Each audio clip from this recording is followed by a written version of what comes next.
بسم اللہ الرحمن الرحیم۔ سن سکو تو سنو میں خوش آمدید۔ آج جو ہم ناول لے کر آئے ہیں اس کا نام ہے توبہ۔ اس کی 4 اقساط آپ کو ہم پہلے سنا چکے ہیں۔ اب یہ 5ویں اور آخری قسط آپ کی خدمت میں حاضر ہے۔ اگر آپ نے ابھی تک ہمارا چینل سبسکرائب نہیں کیا تو ہمارے چینل کو سبسکرائب کریں اور بیل آئیکن کو پریس کرنا مت بھولیے گا تاکہ آنے والی تمام اقساط آپ کو بر وقت ملتی رہیں۔ شکریہ۔ جب سے اسے پتہ چلا تھا کہ جو عورت اس کے برابر آ کر کھڑی ہو گئی ہے وہ کوئی اور نہیں زواتا کروبی ہے، اس کے اندر بھانبڑ چل لگے تھے۔ وہ جو 2 ٹکے کی گھٹیا عورت جس کے جانے کتنے شوہر کتنے بوائے فرینڈ رہ چکے ہیں، بد کردار بد چلن کافرہ جو کہتی ہے مرد کا دل دوسری عورت کی طرف پھر سکتا ہے تو عورت کا دل بھی ایک مرد سے بھر سکتا ہے، ایسی غلیظ عورت کو دائم نے اس کے برابر لا کھڑا کیا۔ اس کے آگے اندر آگ لگی ہوئی تھی، اس کا بس نہ چلتا تھا کہ سب جلا کر بھسم کر ڈالے۔ ایسی عورت کب گھر بساتی ہیں، کب کسی ایک کی ہو کر رہتی ہیں۔ آ جائے گا مزہ دائم منیب کو بھی اس سے بے وفائی کرنے کا، اپنی پاک دامن بیوی کو چھوڑ کر ایک حرافہ کے پیچھے بھاگنے کا۔ آؤ گے لوٹ کر میری ہی طرف آؤ گے دائم منیب، اس نے دل ہی دل میں اسے مخاطب کیا۔ اور جب دائم کا فون آیا تب تک وہ اپنے آپ پر قابو پا چکی تھی، اس لیے بڑے آرام سے اس نے 2-4 باتوں کے بعد اس سے پوچھا تھا، تم نے زواتا کو پرپوز کیا؟ دوسری طرف خاموشی تھی۔ تم نے جواب نہیں دیا۔ نہیں، اس نے جھوٹ بول کر گہرا سانس لیا۔ زواتا اس کے سامنے ہوتی تو وہ عتیقہ سے جڑا رشتہ بھولنے لگتا، مگر اس سے بات کرتے ہوئے وہ اس کا ذکر نہ کرتا۔ وہ دانستہ اسے تکلیف سے بچاتا۔ کیوں؟ تم تو مرد کی 1 سے زیادہ شادیوں کو صحیح سمجھنے لگے تھے، پھر اس کو پرپوز کیوں نہیں کیا اب تک؟ مجھے لگتا ہے میں دونوں کے بیچ انصاف نہیں رکھ پاؤں گا۔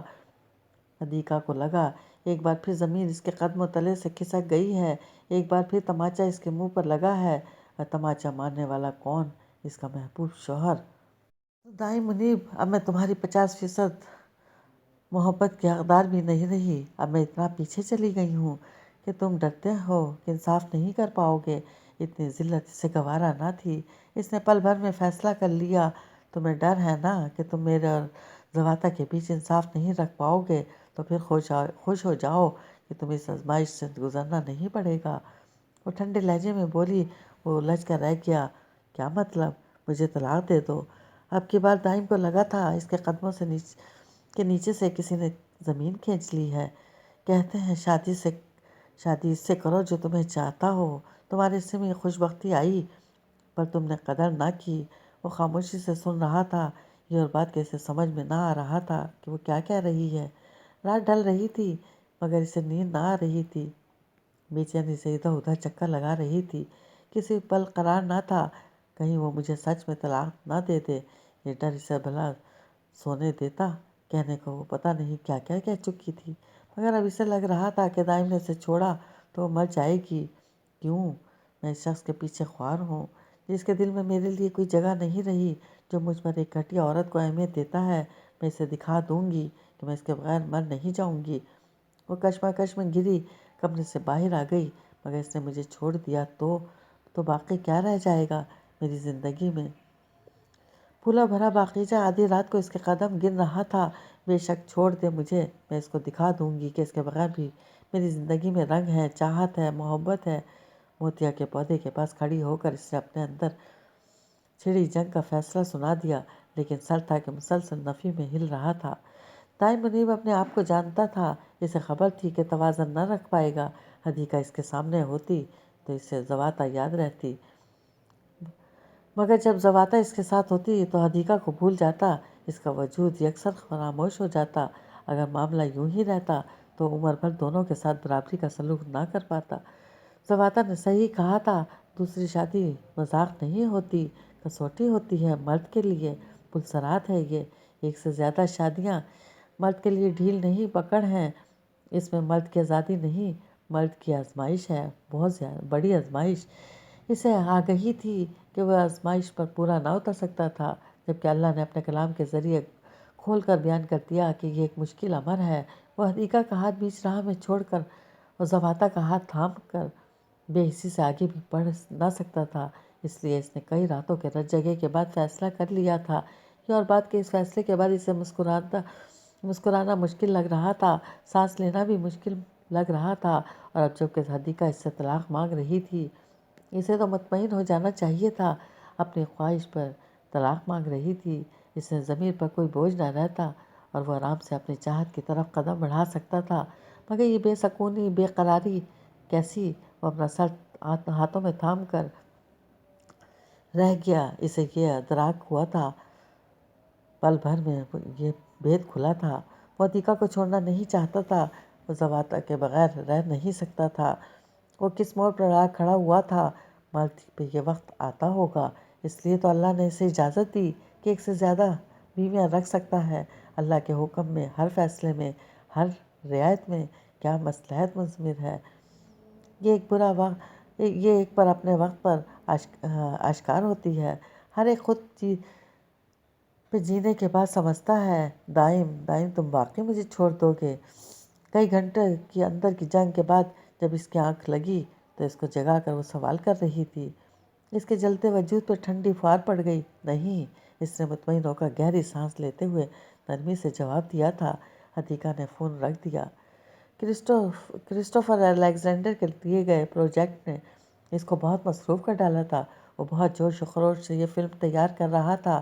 یہ اور بات کہ اس فلم کی تیاری نے اس کا دن رات کا آرام چھینا ہوا تھا۔ بہت دنوں سے زواتا سے اس کی ملاقات نہیں ہوئی تھی۔ آج بھی آتے ہی وہ بیڈ پر گر گیا تھا اور اس کی آنکھ لگ گئی۔ رات کا جانے کون سا پہر تھا جب اسے لگا کہ اس کے اپارٹمنٹ کا دروازہ دھڑ دھڑایا جا رہا ہے۔ کچھ دیر تو وہ گہری نیند سے جاگنے کی وجہ سے کچھ سمجھ نہ پایا اور بیل پر کسی نے ہاتھ رکھ دیا تھا۔ اس نے جلدی سے جا کر بنا پوچھے ہی دروازہ کھول دیا۔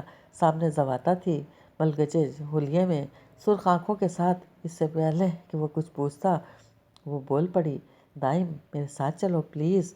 آنسو اس کی آنکھوں سے لڑکنے لگے تھے۔ وہاں جہاں تازہ ہوا ہو، جہاں مجھے کھل کر سانس آئے، جہاں چلو۔ دائم نے اس کی بات مکمل ہونے سے پہلے اس کا ہاتھ تھام لیا اور اسے لے کر نیچے آ گیا۔ وہ دونوں خاموشی سے ویران فٹ پاتھ پر چلتے رہے۔ اس دن کے بعد سے وہ اس سے کترانے لگی تھی۔ سامنا ہونے پر اس کا رویہ نارمل ہوتا، لیکن وہ بے تکلفی ان دونوں کے بیچ پنپ چکی تھی۔ وہ مفقود ہو گئی تھی۔ آج وہ بہت دنوں بعد خود سے اس کے سامنے آئی تھی اور رو بھی رہی تھی۔ آنسو دائم کے دل پر گر رہے تھے۔ وہ ایک دم اس کی طرف مڑا۔ پلیز مت رو، مجھے بہت تکلیف دیتے ہیں یہ آنسو۔ وہ اس کے چہرے پر بکھرے موتیوں کو اپنے پوروں پہ چننے لگا۔ اس لمحے وہ پھر سے حدیقہ نام کی کسی لڑکی کو بھول گیا، مر مر کے کیے گئے فیصلے کو بھول گیا۔ دائم تم چاہتے ہو کہ میں نہ روؤں تو مجھے تکلیف سے نجات دے دو جو ان آنسوؤں کا سبب ہے، مجھے مار دو۔ کیا؟ وہ ایک دم پیچھے ہوا۔ پلیز دائم، مجھے مار ڈالو، تمہیں جنت مل جائے گی اور مجھے سکون۔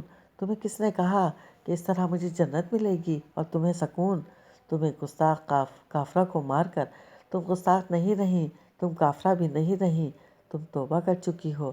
جو گناہ میں کر چکی ہوں، تمہیں لگتا ہے اللہ مجھے معاف کر دے گا؟ میں نے اسے ظالم کہا۔ آنسو اس کی آنکھوں سے لڑک رہے تھے۔ وہ رحیم ہے، توبہ قبول کرنے والا ہے۔ وہ قہار بھی تو ہے، توبہ کرنے والے پر قہر نازل نہیں کرتا، اس کے اپنا رحم، اپنا کرم ڈالتا ہے۔ پھر مجھے قرار کیوں نہیں آتا؟ وہ بے بسی کی انتہا تھی۔ وہ کیسے دہکتے الاؤ میں گری تڑپ رہی تھی۔ اس کا عضو جل رہا تھا، اس کی روح خاکستر ہوئی جا رہی تھی۔ میں زندگی بھر یوں ہی پل پل جیوں گی، پل پل مروں گی، اور جب مر جاؤں گی تو لاوارثوں کی طرح کسی مردہ خانے میں پڑی رہوں گی۔ کوئی مجھے کندھا دینے نہیں آئے گا، کوئی میری مغفرت کے لیے ہاتھ اٹھا کر دعا مانگے گا، کوئی میری نماز جنازہ ادا نہ کرے گا۔ دائم منیب اس سے زیادہ خود کو بے بس پا رہا تھا۔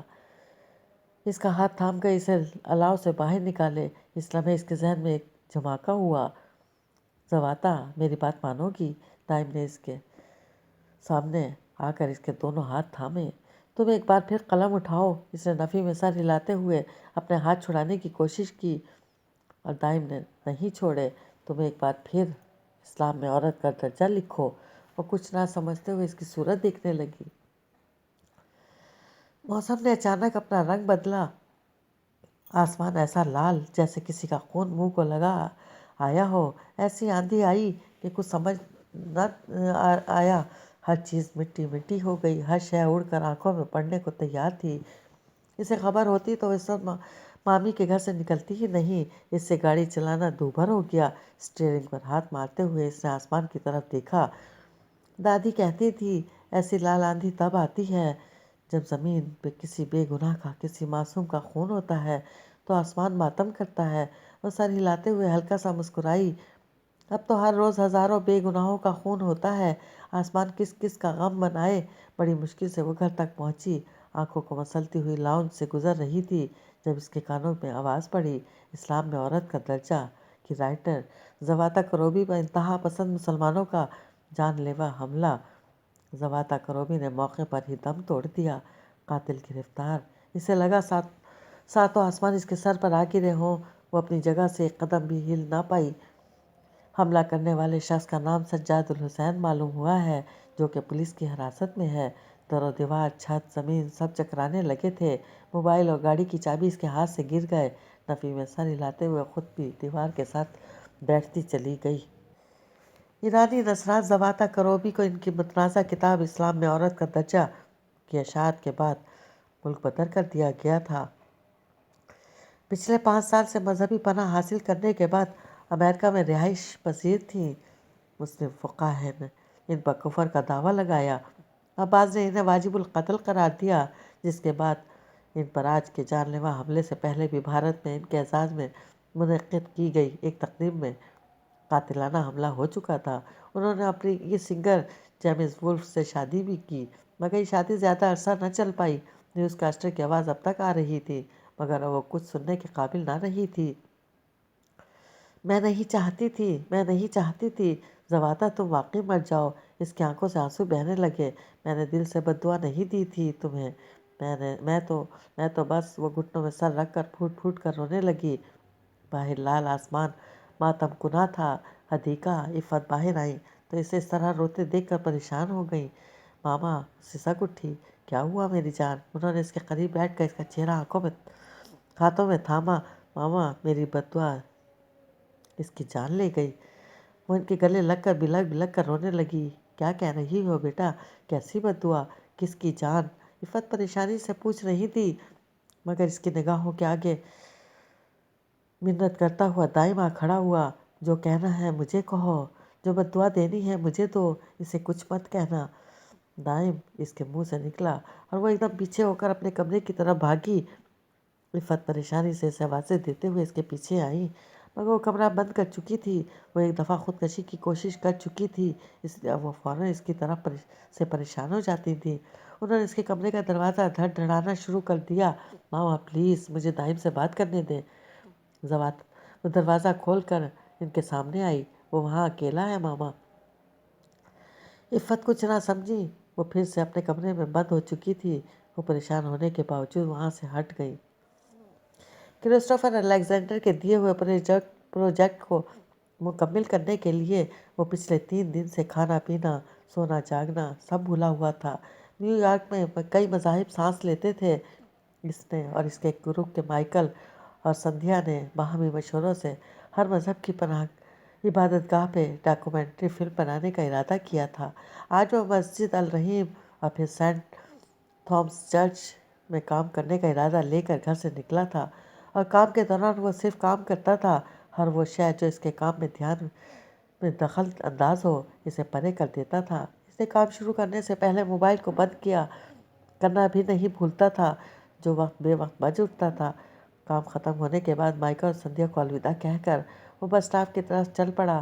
بس آنے میں ابھی پورے 8 منٹ باقی تھے۔ اس نے بینچ پر بیٹھ کر کیم کارڈ کا بیگ ساتھ رکھا اور تھکے تھکے سے انداز میں اس کی پشت سے ٹیک لگا لی۔ اعصاب کو ذرا سکون ملا۔ اس نے اپنا موبائل جیب سے نکالا اور آن کیا ہی تھا کہ حدیقہ کی کال آ گئی۔ وہ حیران ہوا۔ بہت عرصہ ہوا اس نے اب اسے خود سے کال کرنا چھوڑ دیا تھا، اس پر اپنا حق جتانا چھوڑ دیا تھا۔ اس وقت اس کا فون دیکھ کر اسے شدید حیرانی ہوئی۔ اسی وقت اس کا فون دیکھ کر اس نے کال ریسیو کر کے کان سے لگایا ہی تھا کہ حدیقہ کی روتی ہوئی آواز آئی۔ میں نے اسے بددعا نہیں دی تھی دائم، میں نے اسے بددعا نہیں دی تھی۔ وہ بری طرح رو رہی تھی۔ اس کی سمجھ میں کچھ نہیں آیا۔ وہ بے حد پریشان ہو گیا۔ حدیقہ کیا ہوا؟ دائم میں کبھی نہیں چاہتی تھی وہ مر جائے۔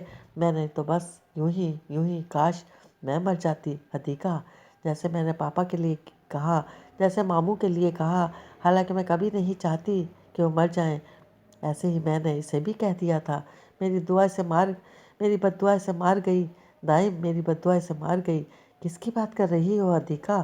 وہ رات بھر جاگ کر اپنے پروجیکٹ کے حوالے سے کام کرتا رہا، دن بھر بھی اسی میں لگا رہا۔ اس نے اس وقت اسے اپنا چست اور تر و تازہ محسوس کر رہا تھا۔ اسے کچھ سمجھ میں نہ آ رہا تھا۔ میری بددعا نے تم سے تمہاری خوشی چھین لی دائم۔ اس کے ذہن میں جھماکہ ہوا اور کچھ یاد آ گیا۔ وہ اپنی جگہ جم سا گیا۔ پہلی بار اسے بہت غلط ہونے کا احساس ہوا۔ اس کا دل تیز تیز دھڑک کر رک سا گیا۔ حدیقہ کیا کہہ رہی تھی اسے سنائی نہیں دے رہا تھا۔ حدیقہ کیا کہہ رہی تھی اس کی سمجھ میں آنے لگا تھا۔ اب خبر تھی تمہیں جانا ہی تھا، ہم سے دامن چھڑانا ہی تھا۔ تیرا غم سہ جاتا تو دلفظ کہہ جاتا، جو سلسلہ تیرے میرے درمیان رہا وہ ایک جینے کا سامان رہا۔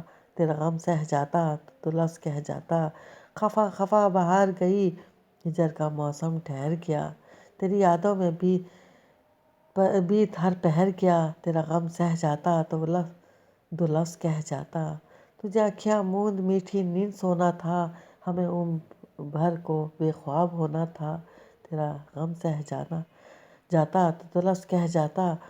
سنگی بینچ پر بیٹھ کر وہ بازو میں سر دیے بچوں کی طرح رو دیا۔ کیسا عظیم نقصان ہو گیا اس کا، اور اسے دکھ پہ کوئی اس کے آنسو پونچھنے والا نہ تھا، کوئی اس کے کندھے پر ہاتھ رکھ کر اس کے سینے سے لگا کر دلاسا دینے والا نہ تھا۔ بس ایک آسمان اس کا سنگی ساتھی بنا اس کا ساتھ نبھا رہا تھا۔ دونوں نے مل کر آنسو بہائے اور زمین نے دونوں کے آنسوؤں کو اپنے دامن میں سمیٹ لیا۔ آج مسجد الرحیم میں شوٹ کرتے ہوئے اسے ایک دم سے زواتا کی یاد آئی تھی۔ اس کو یہاں کتنی بار اس نے آتے دیکھا تھا، سجدوں میں پڑے دیکھا تھا، سسکتے ہوئے اپنے گناہوں کی معافی طلب کرتے دیکھا تھا۔ اے اللہ، زواتا کو معاف کر دے۔ اس نے وہیں کھڑے کھڑے بہت دل سے اس کے لیے دعا مانگی۔ سندھیا نے اس کا کندھا ہلا کر اسے متوجہ کیا۔ وہ کہاں کھو گیا ہے؟ وہ نفی میں سر ہلاتا ہوا آگے بڑھ گیا۔ مجھے پتہ ہوتا تو میں آج تمہارے ساتھ رہتا، میں تمہیں آج صبح سے گھر سے ہی نہ نکلنے دیتا، تمہیں مرنے نہ دیتا۔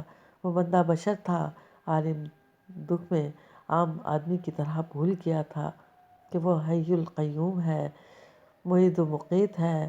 ساری رات وہ سو نہیں پایا تھا۔ ہسپتال کے اندر باہر چکر کاٹتے ہوئے، وہاں کے عملے اور پولیس کی منتیں کرتے ہوئے، سڑکوں کی خاک چھانتے ہوئے وہ سسک کر روتا رہا تھا۔ 18 گھنٹوں کی خواری کے بعد وہ اسے دیکھ پایا تھا۔ اب تو مجھے اللہ کے پاس جا کر ہی سکون ملے گا۔ اپنے آنسو صاف کرتے ہوئے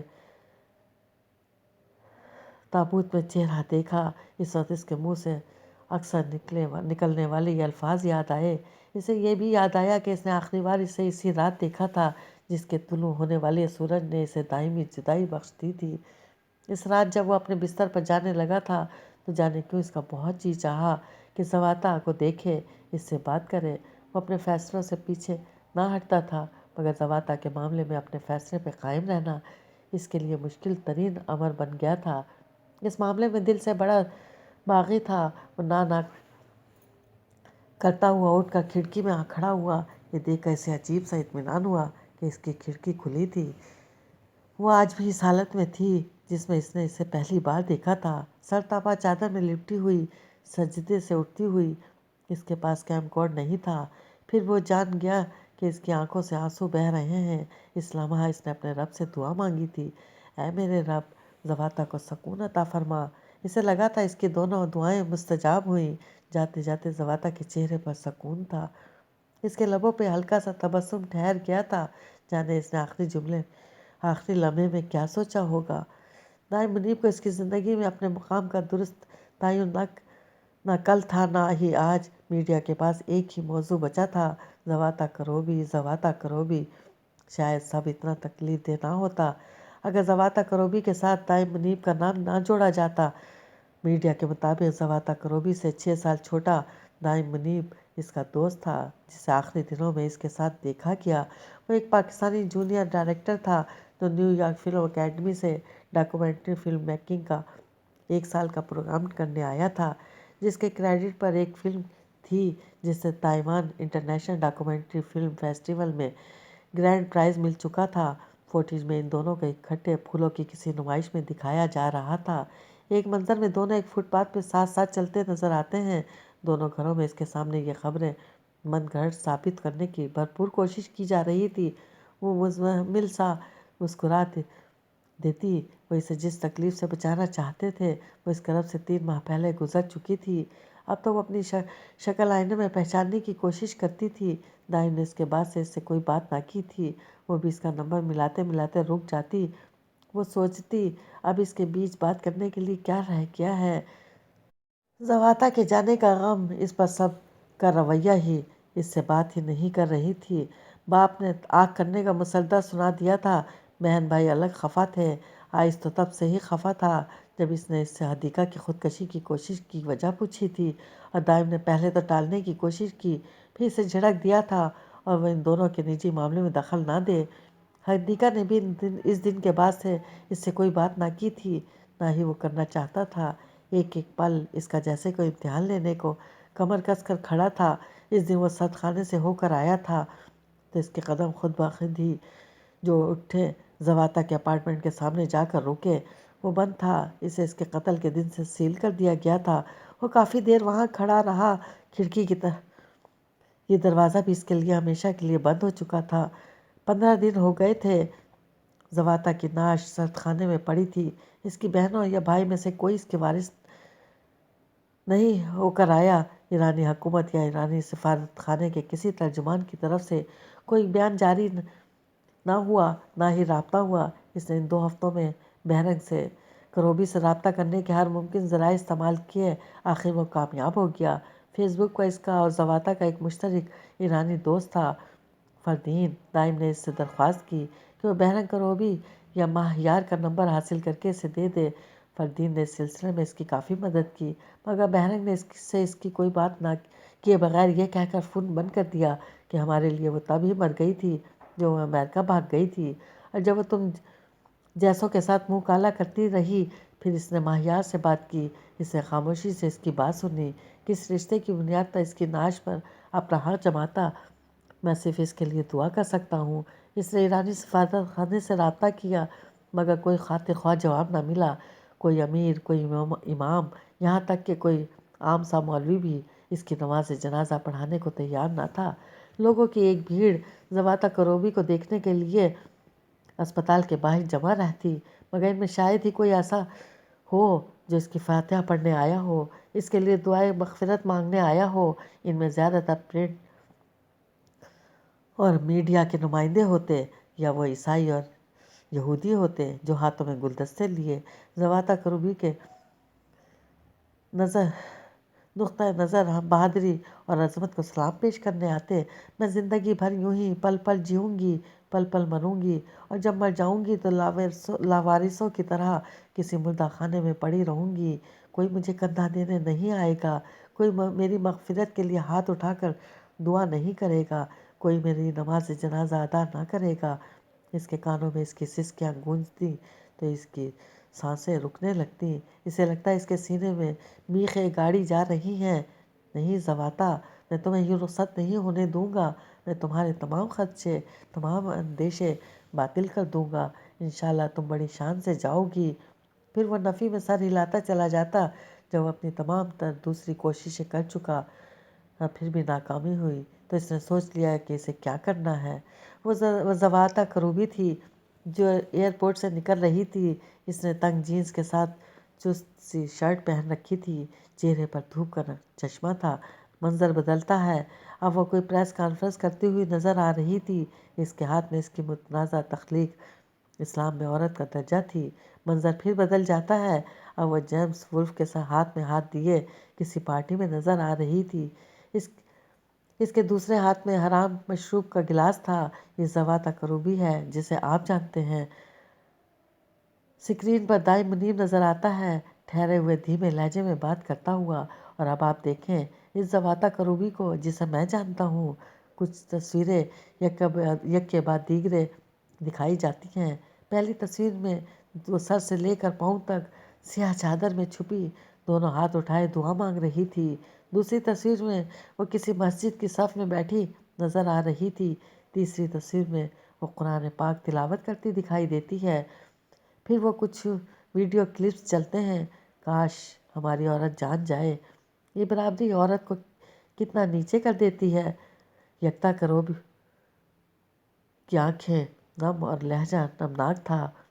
مسلمان معاشرے میں ہر رشتہ حلال اور طیب ہے۔ اللہ نے تو عورت کو گھر کی ملکہ بنا دیا۔ اسلام میں عورت کا درجہ کی رائٹر دیکھ کر میں بھی پہچان نہیں پاتی کہ وہ میں ہی تھی۔ اب دنیا ایک ہاری ہوئی شکست خوردہ زواتا کروبی کو دیکھ رہی تھی۔ دائیں منیب ایک بار پھر سکرین پر نظر آتا ہے۔ وہ اس کے سامنے کھڑی تھی، نظریں جھکائے۔ وہ اس کے جھکے سر کو کچھ دیر دیکھتا رہا۔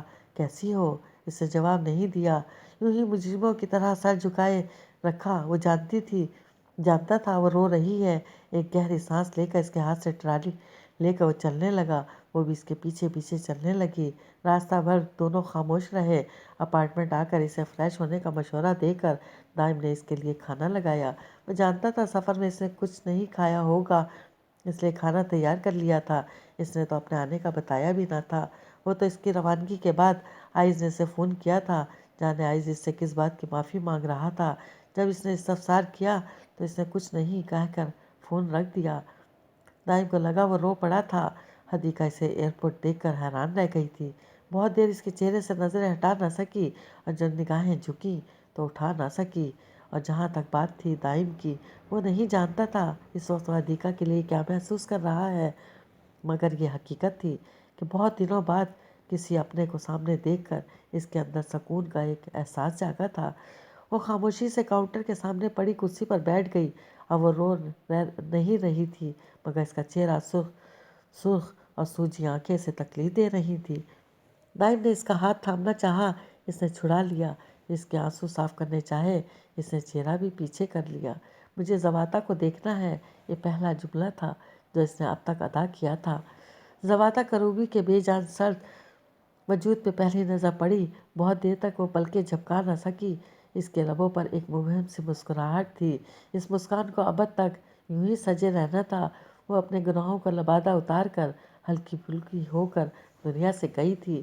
اگر میں اس کا چہرہ پہلے دیکھ لیتی تو کبھی اسے بد دعا نہ دیتی۔ تو چہرہ ہاتھوں میں چھپا کر سسک اٹھی۔ تم اس گلٹ سے نکل آؤ کہ اسے تمہاری بد دعا نے مارا ہے حدیقہ۔ تو اس کے قریب آ کر بیٹھا۔ جانتی ہو وہ وہاں بڑے سکون میں ہوگی۔ زندگی اسے تکلیف دیتی تھی، موت نے اسے قرار بخشا ہوگا۔ تم نے دیکھا نہیں اس سفر پر جاتے ہوئے اس کے لبوں پہ کیسی مسکراہٹ ہے، وہ کتنی راحت میں ہے۔ وہ چہرے سے ہاتھ ہٹا کر اسے دیکھنے لگی۔ اس آنکھوں میں، اس کے چہرے پہ، اس کے لہجے میں کہیں نفرت نہیں تھی، جبکہ اسے اس بھی تصور نے خوف آتا تھا کہ دائم تنفر سے اس کا چہرہ پھیر لے گا، ساری عمر اس کی کالی زبان کو کوسے گا۔ ہو سکے تو تم اتنا کرو کہ اللہ سے دامن پھیلا کر اس کے لیے مغفرت مانگو، اس کے لیے قبر کا سکھ مانگو، اس کے لیے بہشت مانگو۔ اس نے نرمی سے کہتے ہوئے اس کے تر چہرے کو صاف کیا۔ مانگوں گی نا تم اس کے لیے دعا۔ اس نے آہستہ سے اس بات میں سر ہلا دیا۔ اور زواتا کروبی کو بد دعا دی تھی، اب وہ دعا دینی تھی۔ حکومت ایران نے زواتا کی میت ایران لانے اور اس کی مٹی میں اس کی تدفین کی اجازت دے دی تھی۔ اس کی میت کو لے جانے کے لیے بہرنگ کروبی آیا تھا۔ دائم اس کے تاثرات سے اندازہ نہیں کر پایا کہ وہ اپنی مرضی سے ایسا کر رہا ہے یا مجبوراً دنیا دکھاوے کو۔ جب ہر کوئی زواتا کو معاف کر چکا تھا تو اسے تو بھائی ہونے کی حیثیت سے اعلیٰ ظرفی دکھانی ہی تھی۔ اس کے ساتھ روشنک بھی آئی تھی، ماہیار نے اسے بھیجا تھا۔ وہ زواتا کا عکس تھی، اس کے وجود کا حصہ تھی۔ وہ بے اختیار سے پیار کرتا چلا گیا۔ تم جانتی ہو تمہاری ماما بہت اچھی تھی، وہ اداسی سے اس سے کہہ رہا تھا۔ وہ اپنی بڑی بڑی آنکھیں پھیلا کے اسے دیکھنے لگی۔ اس نے تو اپنی ماں کے نام پر ہر ایک کو کانوں کو ہاتھ لگاتے ہوئے استغفار کرتے ہوئے دیکھا تھا، اور اس کا یہ ماموں جو اس وقت کسی چینل کو انٹرویو دے رہا تھا، اس کو تو اس نے اپنی ماما کے نام پر تھوکتے ہی دیکھا تھا، اور سامنے کھڑا یہ شخص کہہ رہا تھا کہ اس کی ماں بہت اچھی تھی، وہ تم سے بہت پیار کرتی تھی۔ وہ پھر سوچ میں پڑ گئی، لالے ماں تو کہتی تھی کہ اس کی ماں کو اس کی ذرا پرواہ نہ تھی، وہ اسے پھینک کر چلی گئی تھی، دن رات تمہیں یاد کرتی تھی، مگر میں تو انہیں یاد نہ کرتی تھی، بابا یاد کرتے تھے۔ تبھی تو لالے ماں ہمیشہ چلاتی رہتی تھی، اپنی ماما کے لیے دعا کرنا۔ اس کے باپ نے بھی اس کے سر پر ہاتھ رکھتے ہوئے اسے اپنے سینے سے لگاتے ہوئے کہا تھا کہ اپنی ماں کے لیے دعا کرنا۔ روشنک، تمہیں میری باتیں سمجھ میں آ رہی ہیں نا؟ اور اس نے دھیرے سے سر ہلا دیا۔ اس کے ہاتھوں کو تھام کر بے اختیار رو دیا۔ اب جب زواتا کروبی مسلم کے لیے قابل نفرت نہ رہی تھی، جب دل اس کے لیے نرم پڑ گئے تھے، تو مسلمان تجزیہ نگاروں کی طرف سے ایک اور بحث سامنے آئی تھی کہ زواتا کروبی کا قتل محض کسی مذہبی شدت پسند کا وقت اشتعال تھا۔ باقاعدہ ایک سازش تیار کر کے اس کی جان لی گئی۔ دین اسلام کی طرف اس کا واپسی کا سفر یقینی طور پر اسلام دشمن دنیا سے چھپا ہوا نہ تھا۔ زواتا کروبی اور اس کی کتاب اسلام میں عورت کا درجہ تو ان کی جیت تھی۔ دین اسلام کو بدنام کرنے کے لیے، اس سے متنفر کرنے کے لیے انہوں نے اس مہرے کے طور پر استعمال کیا تھا۔ اب زواتا کروبی کی جس آنے والی کتاب کا ذکر دائم منیب نے کیا تھا، یقیناً اس کی منع کنہیں پڑ گئی تھی۔ اگر وہ اس کتاب کو مکمل کر لیتی تو زواتا کروبی اور اس کی دوسری آنے والی کتاب غیر مسلم دنیا کی عظیم ہار ہوتی۔ اس لیے یہ بات ثابت ہو گئی کہ باقاعدہ ایک سازش تیار کر کے زواتا کروبی کی جان لی گئی ہے۔ وہ پچھلے 1 گھنٹے سے کھڑکی میں کھڑا تھا، سامنے والی کھڑکی بند تھی اور اس کی نگاہیں تھیں کہ وہیں جمی تھیں۔ آج زواتا رخصت ہو گئی تھی۔ دائم نے اس کی بیٹی کو ایک تصویر دی تھی جس میں زواتا نے گلاب کی ایک کلی پہ اپنے لب رکھے ہوئے تھے۔ اس کے پیچھے دائم نے زواتا سے وہی جملے لکھوایا تھا جو اس نے پھولوں کی نمائش میں ادا کیا تھا، روشنک، میری روشنک اس پھول سے زیادہ پیاری ہے۔ نیچے زواتا کے دستخط تھے۔ اس نے یہ تصویر اپنی فلم کے لیے سنبھال لی تھی۔ وہ اسے بعد میں روشنک کو ہی دینے کا ارادہ رکھتا تھا، اگر وہ متنفر بھی ہے تو اس کی غلط فہمی دور ہو سکے۔ اسے خبر نہ تھی کہ اسے یہ تحفہ کس موقع پر دے گا۔ تم اور میں شاید آخری بار مل رہے ہیں، روشنک، میری ایک بات ہمیشہ یاد رکھنا، تمہاری ماما بہت اچھی تھی۔ اس نے اس کے ماتھے پہ بوسہ دے کر اسے اپنے سینے سے لگاتے ہوئے کہا تھا۔ حدیقہ میز پر کھانا لگا کر اسے بلانے آئی تھی۔ وہ جب سے زواتا کی میت روانہ کر کے ایئرپورٹ سے واپس آیا تھا، خاموش تھا۔ وہ آہستگی سے چلتی ہوئی اس کے پاس آ کھڑی ہوئی۔ اس کے آنسو خاموشی سے بہہ رہے تھے۔ وہ اپنے لب کچلنے لگی۔ جس دن سے وہ آئی تھی، اس نے اسے روتے نہیں دیکھا تھا۔ وہ بہت مضبوط رہا تھا، اس کے آنسو پوچھے تھے، اس کے احساس جرم کو مٹایا تھا، اور آج وہ خود رو رہا تھا۔ محبوب، اگر آپ کے سامنے کسی اور کے لیے روئے تو کن لفظوں میں تسلی دی جائے، کن فکروں سے اس کا غم بانٹا جائے، اس کی سمجھ میں ابھی نہ تھی۔ حدیقہ نے اس کے کندھے پر ہاتھ رکھ دیا۔ اس نے اپنے آنسو صاف کیے۔ مجھے سمجھ میں نہیں آتا حدیقہ، اگر اسے یوں ہی چلے جانا تھا تو میری زندگی میں آئی کیوں؟ اس کی نگاہیں ابھی بھی اس کی کھڑکی پر تھیں۔ تمہارا اس کی زندگی میں آنے کا ایک مقصد تھا اور وہ تم نے پورا کر دیا دائم۔ اس نے کھڑکی سے نگاہیں ہٹا کر اس کی جانب دیکھا۔ تم نے لوگوں کو اس کی اصل صورت دکھا دی۔ وہ لوگ اس کا نام سن کر کانوں کو ہاتھ لگاتے تھے، توبہ توبہ کرتے تھے۔ تم نے زواتا کی توبہ پہنچا دی۔ توبہ کا تعلق براہ راست اللہ سے ہوتا ہے، اور اللہ جانتا ہے وہ اپنے گناہ سے توبہ کر چکی تھی۔ لوگوں کا رویہ سب جاننا ضروری تھا حدیقہ، ضروری تھا۔ اللہ اپنے بندوں سے پیار کرتا ہے۔ دائم جو ذلت زواتا نے چنی تھی، اس ذلت کو عزت میں تو بدلنا تھا نا۔ اس کی بیٹی کا جھکا ہوا سر بھی تو بلند کرنا تھا۔ رب نے اس کو اس کی مٹی میں واپس بھی تو دے رہنا تھا۔ رب نے تمہیں وسیلہ بنایا تھا دائم۔ وقت نے حدیقہ کو بھی بہت کچھ سکھا دیا تھا، ورنہ وہ بھی اتنی وسیع النظر نہ تھی، اور دائم سوچ رہا تھا اگر عتیقہ صحیح کہہ رہی تھی، اگر اس کی زندگی میں زواتا کے آنے کا مقصد یہی تھا، تو پھر اللہ اس کے دل میں اس کی محبت کیوں دی؟ کچھ سوال آپ خود سے کرتے رہ جاتے ہیں اور عمر بھر اس کا جواب نہیں ملتا۔ حدیقہ واپس چلی گئی تھی، دائم بھی اس کے ساتھ ہی جانا چاہتا تھا، اور وہ یہاں رہنا نہ چاہتا تھا، مگر اس کورس مکمل کرنے پر اصرار کیا تھا۔ اس کو لگتا تھا ابھی وہ اس کے ساتھ چلا بھی گیا تو زواتا کروبی کی یادیں اسے کبھی مکمل طور پر اس کا نہ ہونے دیں گی۔ اس کا خیال پلٹ پلٹ کر اس دریچے میں کھڑا ہوگا۔ وہ اسے وقت دینا چاہتی تھی کہ وہ اس کے ساتھ وقت گزارنے اور اس حقیقت کو پوری طرح قبول کر لے کہ اب وہ اس کی زندگی میں نہیں رہی، پھر شاید جب وہ لوٹے تو وہ مکمل اسی کا ہو۔ زواتا کی تدفین ہو چکی ہے، اس کی نماز جنازہ ان لوگوں نے ادا کی، لاکھوں لوگوں نے اس کی مغفرت کی دعا مانگی، دائی منیب نے اس کے ہر خدشے کو مکمل کر دیا تھا، لوگوں کے دلوں سے اس کی نفرت کو مٹا دیا تھا۔ ایک ایرانی چینل پر روشنک نظر آئی تھی، وہ اس کی ماں کے بارے میں پوچھا جا رہا تھا۔ اس کا جواب میں اس نے ایک ہی جملہ ادا کیا تھا، مجھے اپنی ماں سے بہت پیار ہے۔ دائم نم آنکھوں کے ساتھ مسکرا دیا۔